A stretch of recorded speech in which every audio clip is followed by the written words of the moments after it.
Hello and welcome to our first episode of 2021. And today we're going to revisit a topic that will take on even more importance as we start to slowly exit the pandemic. 2020 was the year of social distancing and lockdowns to weather a deadly virus. Unfortunately, that came with heavy costs for millions in our country, with job losses and wealth destruction occurring at historically unprecedented rate. Now, as we approach a new budget and a new financial year, and as the vaccines start to percolate into the population, all eyes will be on the steps taken to revive our economy. Today, we're fortunate to be joined by Mr. Dilip Chenoy, the Secretary General of the Federation of Indian Chambers of Commerce and Industry, the voice of India's business and industry. Mr. Chenoy has a long history of advocating for and advising businesses across the country and was also until recently the chairman of the National Skills Development Council. We can't think of anyone better to address some of our questions about India's economic recovery and what the post-pandemic future holds for the country's youth. Mr. Chenoy, thank you so much for joining us today. Thank you, Abhishek. Just one minor point that I was the founding managing director and CEO of the National Skill Development Corporation. Okay, thank you. Yeah. People tend to mistake the corporation with council, but that's okay. Not an issue. Great to be with you on this New Year podcast of the Young India Foundation. So, sir, as we enter the new year, what do you view some of the biggest opportunities and challenges for Indian industry in 2021? And in your answer, if you would appreciate any insights on emerging sectors in the post-pandemic economy and what we should be looking out for in terms of opportunities. I think if the first is that we've had two very bad quarters of negative growth there. I expect the third quarter to be significantly different. I don't see, hopefully, a negative growth in the third quarter. The data will be out soon.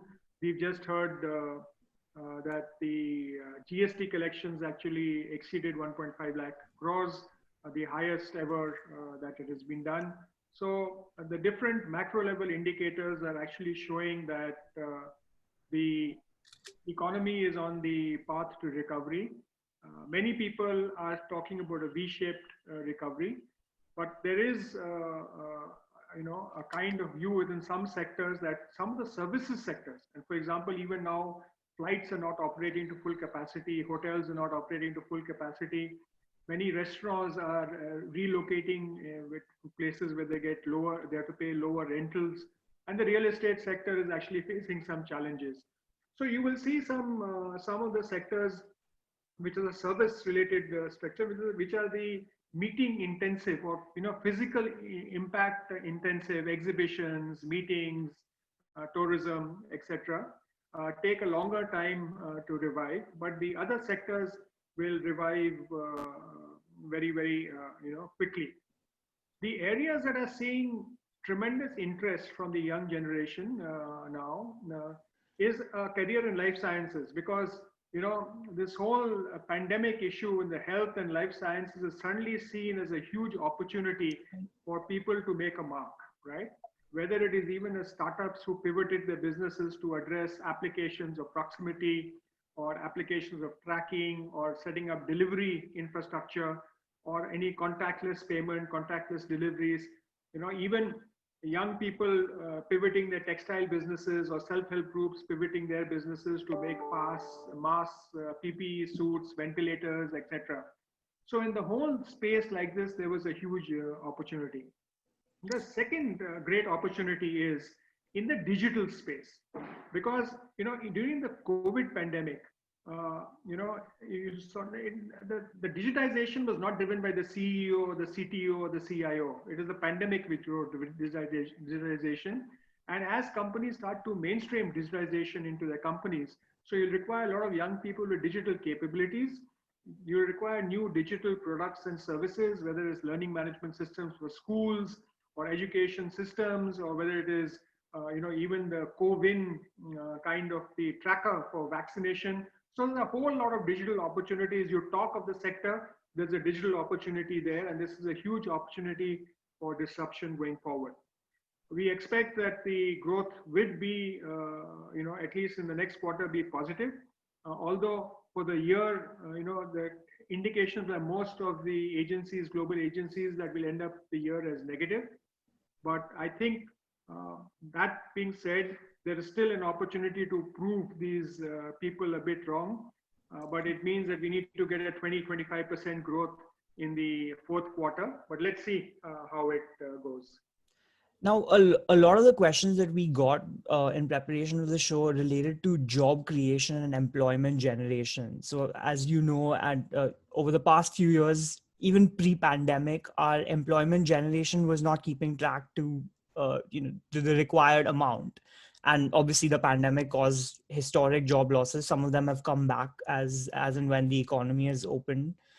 I was reading a new McKinsey study which estimated that we need to create 90 million non-farm jobs by the year 2030 to account for sort of workforce growth and also the transition from the farm to the non-farm sector. So as you look forward to the 2021 budget, which will be announced next year for the next financial year, what are some of the key policy prescriptions that you have on your wish list with an eye towards job creation and employment generation in the country? So Abhishek, one of the big things is that, you made 2 points. The first point is a lot of people are going to believe the farm sector and we're going to be looking for jobs in the manufacturing or services sector. That's been happening over the past 10 to 15 years, right? The second point you said is that we have this large, great pool of young people, and how do we actually make them kind of a dividend for the country, and how can we, economically engage them? But the interesting part is that the answer to this before the COVID crisis would have been slightly different. Post-COVID, it's slightly different. And then there's some common points. The first common point is we have to promote manufacturing, right? And we have to promote those areas of manufacturing which are comparatively more labor intensive, because services don't produce that many indirect jobs, right? The second thing which is also common is we have to make, if you have to promote manufacturing, we have to make India competitive. So we have to take decisions regarding cost of capital. So setting up a development bank. How do we make the cost of capital for manufacturing people in India a kind of competitive with the rest of the world? We can't compete with a cost of capital of 12%, 8 to 12%, while there are in some countries even a zero or a negative interest rate. The second is, if you look at infrastructure, and within infrastructure, logistics. So how do we make the cost of logistics? And again, here, a lot of startups are coming into this space, for example, delivery or other things, which are actually disrupting the whole infrastructure space and creating a very interesting solution going forward. The third thing is that we need to be competitive in terms of power, right? Our power costs are higher. So any reforms that, and it's going to be through the Electricity Amendment Act, etc.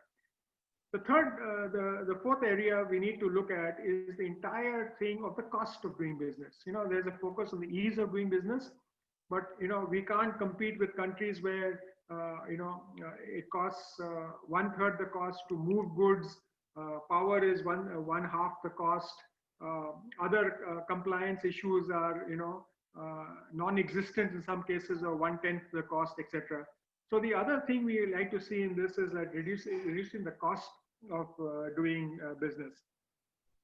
The fifth area is that you look at in the manufacturing sector, they've introduced a lot of production-linked incentive schemes. We hope that more such things come in. The tax, concessional tax rate that was given for manufacturing firms, which have to kick in if the production starts by 2023. For the disruption, we're saying you take it to 2025. And then a whole lot of other issues, but a major chunk of the issues is the startup. Because the startups and young people, how do we encourage them to happen here? Why are Indian startups willing to go and flip their base to a foreign country to raise money rather than raise money in India? So the thing relating to taxation of angel funds, correct, and all of that needs to be actually addressed. CSR funding should be allowed for startups, to funding startups, etc.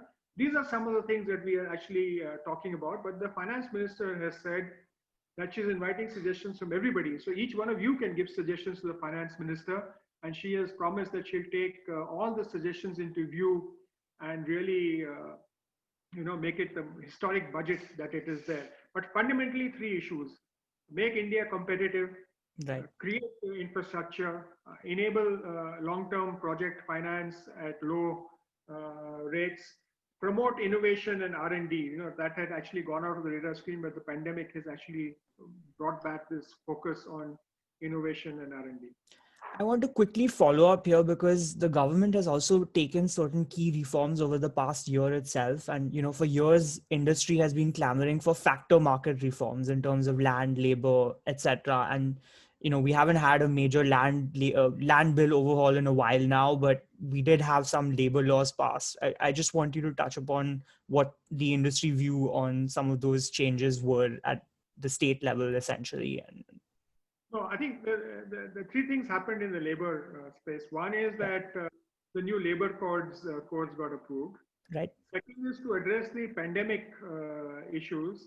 The state governments actually amended and some of the or suspended the application of certain rules which are there, right? To promote to eliminate inconvenience, etc. Although some of the labor unions were against it, and especially extending the work hours to 12 day work hour to 12 hours was opposed by anybody. But people forgot the spirit behind it, right?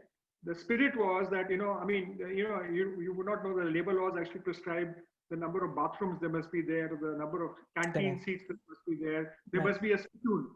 Right now, those have to be suspended because you have to keep social distancing. You can't spit in the factory premises. People have to live in the factory, right? Then a lot of stuff had to be done. And rather than, if you're working in shifts, rather than doing 8 hours into, and over a period of number of days to do 48 hours, why don't you do 48 hours in less number of time so that, you can actually keep production going and keep the jobs going and enable that to happen. Unfortunately, the spirit was misunderstood. It was not a permanent kind of a thing. So that happened there. But now in the codes, the rules are actually coming up. And some of the employees are actually saying that some of the changes proposed in the laws will actually make us take home less money, right? So they're saying, since the C2C and how we do it in the C2C with keeping something as minimum, let it happen. And there's some other things which, but I think the government is in a dialogue. The government had a meeting with the labor unions, industry, and other tripartite meeting. Some of the labor unions did not attend, but I think the government is in the mood of engagement. They've put up the drafts for comments. Even your people can comment against that. There's nothing preventing anybody to comment. So comment, and the government will consider these going forward.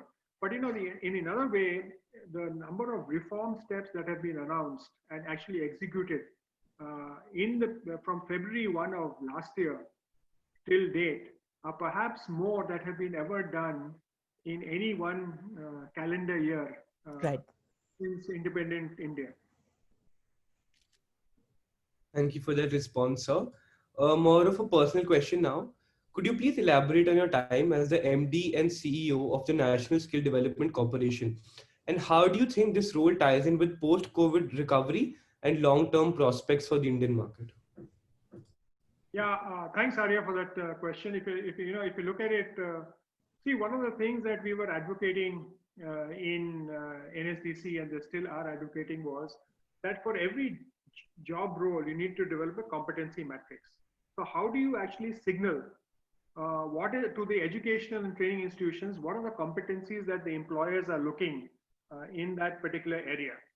So initially, pre-COVID, a lot of people used to focus on the 3 C's, creativity, communication, and the other 2 C's, right? Now, after that, after COVID, people are looking at the ability to forecast disruption, the ability to handle technology. I mean, this group is a very young group, right? Here, so we can easily understand how to handle a webinar. But, people in their 70s and 80s also had to do webinars. School teachers who had no experience of technology, 28 crore kids actually went online. So one thing is that we have to actually find out and share which are the jobs and what are the competencies of jobs post-COVID that will be required. Second is that, earlier digital and off-campus education was frowned upon. You had to do everything in the physical mode. You had to be in a classroom for 8 hours, etc., etc. And we now see that a blended kind of a system will actually be more acceptable, and you can leverage that going on. And skill development centers could actually be operating 24/7 because people have really gotten there. So you're going to see development of new competencies, development of new curriculums, development of new ways of delivery, more flexibility, micro credits and micro degrees being given, and a person can accumulate skills as we go forward. And the interesting part is a lot of people have realized that they need the importance of a certification. Be able to say that, okay, this is the skill that I have, and the recognition of prior learning would actually gain more importance as we go forward. The skill sector and a lot of the physical skill sectors have taken a huge hit because they were closed for 6 months. They had to pay the rentals. They did not have the option to close and go elsewhere because the rental and everything was tied to their funding. So we would need to see and how we can actually revamp and revive this sector by doing a number of other things which the banks did for other industries, but maybe NSDC and other funding organizations have to do for this sector going forward. So, as someone who has worked at the very top level with both the education sector and corporate and industrial houses, what are some of the key challenges do you think are facing India's education system? The recently introduced new education policy, do you think it's a step in the right direction to address the skill gap that is prevalent between graduates and the demands of the market, which are constantly changing? Thank you, Gaurav, for that question. I think the one thing is that the new education policy has come after a long, long time.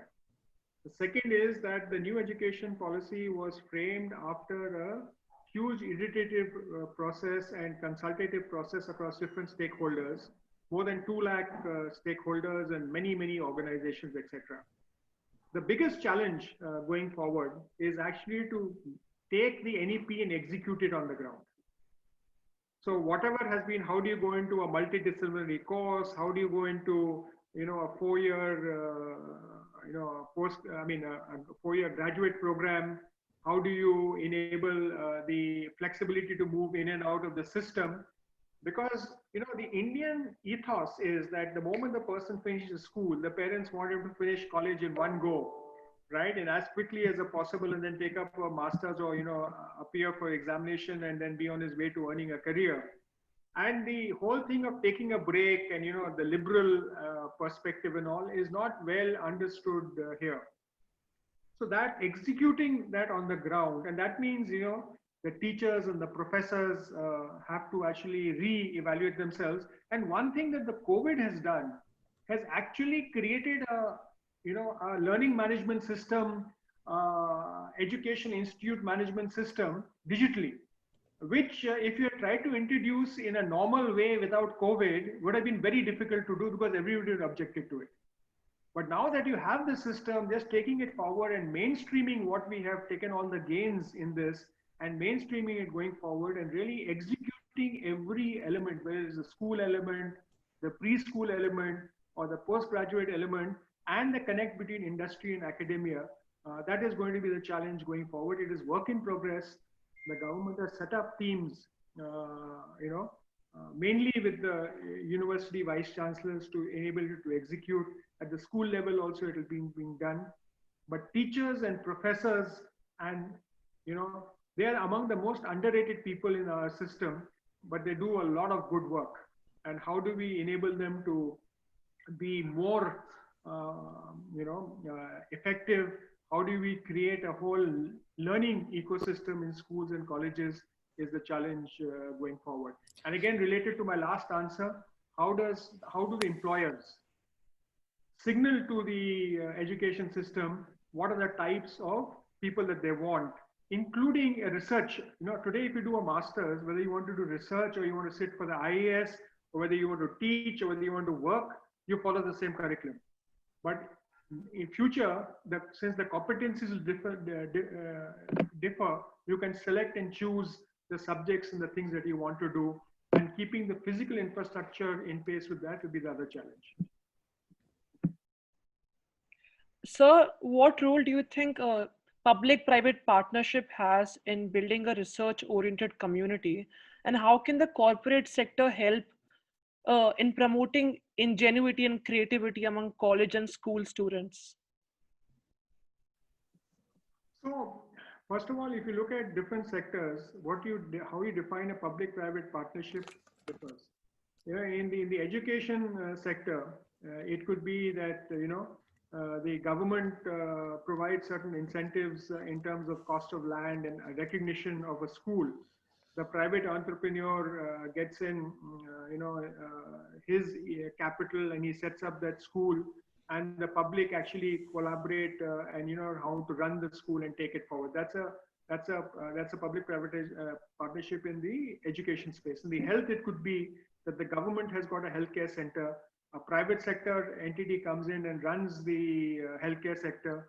The government pays them a basic money, but they make it more efficient. They get more people to come in because of the services that they're delivering, and they actually end up supporting the government going forward. So in the roads, it's a completely different thing. In power, it's a completely different thing. So depending on the sector, the PPP would actually differ. But I think the best example of a public-private partnership and the way it can work is being demonstrated during the COVID time. So this whole thing of the development of the Covaxin, right? If you take it was Oxford University, the government of UK, AstraZeneca partnership with the labs to actually enable that to happen. Or if you look at Bharat Biotech, it was the ICMR, the scientists and all in Bharat Biotech, and the public health system, which helped to do the phase 1, phase 2, and phase 3 trials, and all of us who will then actually take the shot going forward. So a lot of opportunities have actually come up in this space going forward. And the young people, there are a lot of social problems to be solved, whether it is sanitation or water, or even in the education space, or whether it is in the public health space, or whether it is in garbage collection. There are many problems. So I think the young should actually go and identify the problem statements in either a block or a village. You have the most aspirational villages that you actually want to work on. So what are all the defense? They have their own problem statements. So take the problem statement, the government or giving the problem statement, private sector actually works on the solutions. Then you jointly, work together to actually deliver the solutions on the ground. And then, people can either contribute by CSR or something. So there are different models. I mean, we are 1.35 billion people, right? We have 1.35 billion problems, right? But the pandemic, we moved from a consumption society to being a creative society. And I think the creative side of us finds solutions to things, but don't look for problems or why it cannot be done. And that is the greatest thing the young people should do. Every issue and every challenge should be seen as an opportunity, not as a problem, right? And there are many takers for solutions, right? Across the country. Whether it is developing an app for your local Kirana store to take my order and deliver it, whether it is an app to connect a Kirana store and a delivery partner and a consumer, or whether it's a thing to give unbanked people access to credit. There are hundreds of problems or millions of problems that need solutions, and the young can actually do it. Thank you for that, sir. Now, a question which is extremely pertinent as of today, as of this week. What is your take on the new agricultural reforms? Do you see a long-term gain to these legislations? And how do you see the situation panning out over the course of the next few weeks? So I think you've asked 3 questions in one question, right? So Yeah. the first question is, how does one see the agricultural reforms? Yes. I mean, the president of FICCI is on record having said that the reforms in the agriculture sector were long overdue. Whether it was, there are three sets of reforms that have been done. The first one is the Essential Commodities Act, where I think no one has really an actual problem, Yeah. right? Because that was actually preventing, and very recently, when we banned the export of onions, a lot of traders who had long-term contracts actually got impacted. Some of our neighboring countries also got impacted. They recently have removed the ban on the export of onions, right?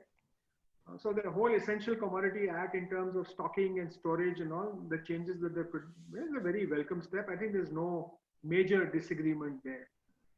The second one is the one relating to the amendment of the APMC Act, right? Where the model APLM Act was there for many, many years, and the state governments were actually being asked to implement it. It did not happen. There was a challenge. But the spirit of the amendments and all was to, in 1991, right, when the then reforms were done, actually in 80s also when it was started, earlier industry was constrained by what you could produce, at what price you could sell. Industry, huh? I'm talking of even a manufacturing industry. I don't know if you talk to your parents, Right. many of them would not have owned a Bajaj scooter because their parents did not book one when they were born. Right? So when those restrictions were lifted in 1991 about where you can source technology, how much you can manufacture, at what price you can sell for industry flourished. The belief was that if you remove the constraints and allow people to sell and make whatever they want to do, right? Agriculture will also this thing. There seems to be a challenge on the minimum support price to farmers. They're saying that it should be legislated, but there's never a legislation. And I think it's a trust issue which needs to be built between the farmers and the government. Industry is very, very clear that no corporate wants to take advantage of a farmer. And I think that the government will continue with the MSP thing going forward. The third issue relates to the way the Contract Act has been framed in terms of where the people can go for redressal of their grievances. It was with the local SDM or whatever it is. Perhaps the thought there was that a farmer may not have to travel to a city center or go to a town to fight his case. He can actually get the thing issued locally. When, from our perspective, whatever the farmer wants and whatever is acceptable to farmer and the government and the farmer can get to an agreement, it will be very, I mean, it's not a major issue. I think that's, but as you know, other issues have been brought into the farm laws. One is this whole thing about the penalty on stubble burning, the amendments proposed in the Electricity Act. So there are some other issues which are there, and I'm sure the government and the farmers will agree to what needs to be done. We believe that the reforms are progressive. It will benefit the farmer. We waste about 2 lakh crores worth of farm produce there. We can feed whole nations on the amount that we waste. Everybody agrees that reforms are necessary, and we hope that life returns to normal very, very quickly. And we can look at the Punjab farmers in Punjab, getting the good remuneration for whatever produce they make, and they might also like to diversify their crops to address the issues of the shrinking water table, etc. But I believe that, as President FICCI said, that the farm reforms were long overdue. Thank you. I think I just want to end on any advice that you'd have for young students, someone between the ages of 22 to 25, just looking at either graduating college or in a master's program, thinking about the massive shift that is going on in the economy around them. What are some skills or other attributes that they should look to develop and harness in themselves as if they want to succeed in the post-pandemic economy? So I think 3 things which people will look out here, in addition to your reading, writing, and speaking abilities there, which is the communication bit, right? is your agility, how quick you are to respond to a situation, right? The second, the second thing with people are we will be looking on for is how comfortable and okay are you with technology? Not necessarily only PowerPoint and Excel and all, but a lot of other technology. So if you are if you were to say, okay, I want a job in this company, and you were to actually look at how that technology would disrupt that company, and what are technology skills you need to enable that company not to be disrupted by technology. And if you're called for an interview, and if you actually talk about that, you have a greater sense Story to tell, right? Yep. to tell. So I think the first thing is that, and second, the next thing is that in the same space, there may be an opportunity to become an entrepreneur or a startup, right? So don't be afraid. Earlier, if you were a startup and you failed, there was a stigma attached to it. Today, that India is gone, right? So if you start up and not even fail, companies will still look at you, right? And as the Prime Minister said, think of being an employer rather than an employee. Right. Okay. So that is the second bit that I would do. And third is, look at giving back to society, social service, right? And if you have not taken up a sport or physical activity, please do that. Play active sport, right? And be fit, because being fit is very, very key to that. You can check my photos today and pre-pandemic. You will say what I'm talking about. Mr. Chenoy, thank you so much for sharing your insights with us. We really appreciate your time. Thank you so much, sir. We are extremely honored to have hosted you. And it was really, really fun and insightful talking to you, sir. It was a pleasure, sir. It was a pleasure. Thank you so much. Thank you, Abhishek, Arya, Gaurav.